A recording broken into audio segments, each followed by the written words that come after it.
Installing the system board.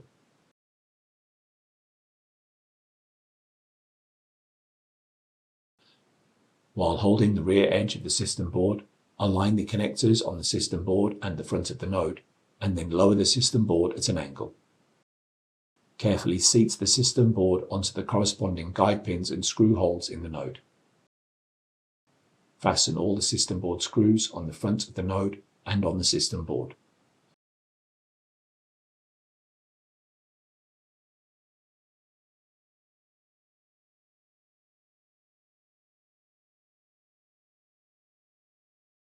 Reinstall the following components: side bracket, power bus bar, PCIe riser assembly, fan cage, GPU air duct, internal adapter bracket, M.2 drive, micro SD card, firmware and ROT security module, memory module, CMOS battery, processor and heatsink, air baffle, flash power module, front OCP cage, OCP module.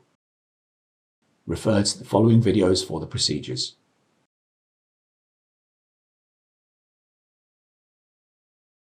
Make sure that all the required cables are routed and connected correctly, and then reinstall the top cover. Reinstall the node into the chassis.